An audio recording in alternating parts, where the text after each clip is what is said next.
Pero baka mabuti na yan. Kailangan siya may tabot sa bangin at mangunod sa kawalan. Kung siya magbibigay ka para sa lahat, kailangan niya umakang sa kawalan. Ito ang nararapat.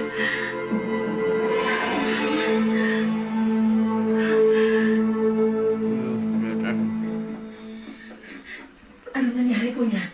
Inalis ng hari ang pagiging prinsipe ni Jumong. At ngayon, pinanalayas na siya.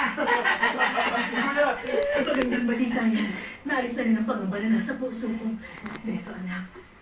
Ngayon hindi na magiging sa Okay, kumpay. Pagtuunan mo na ng pansin kung paano mo makukuha ang tiwala ng iyong ama upang ikaw ang hirangin niya bilang susunod na tagapagbana ng korona. Magbahay mo. Hala, Tulungan mo si Beso para makuha niya ang tiwala at pananalig ng kanyang amang hari. hindi niyo na yung kailangan sabihin. Gagawin ko po. Hindi ako titigil sa pagtulong hanggat hindi siya nahihilang ng hari. Ito. Magat dyan.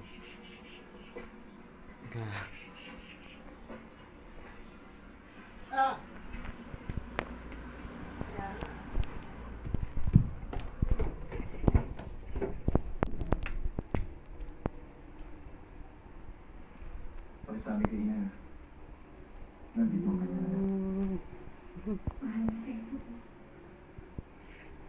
Prinsipe. Hindi na. Hindi na ako prinsipe. Gusto ko magpaalam sa kanya.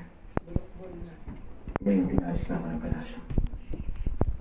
Pagsabi sa kanya. Ang sabi niya sa akin, hindi niya po kayo gusto mag-isa pa.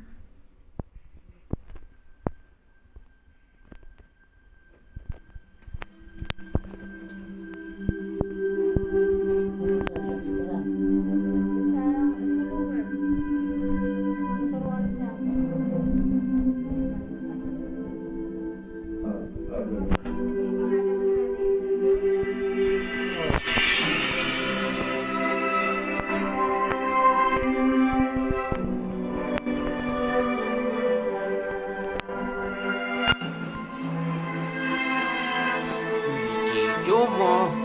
Linda. Asti.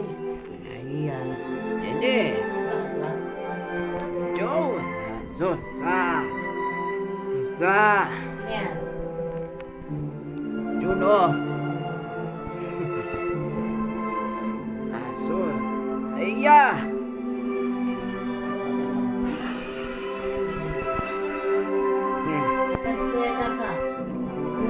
Tosa. Ate Alisa. Alisa. Alisa. Alisa. Johan. Ya. Asan Johan? Sini. Johan. Tau. Asan Johan?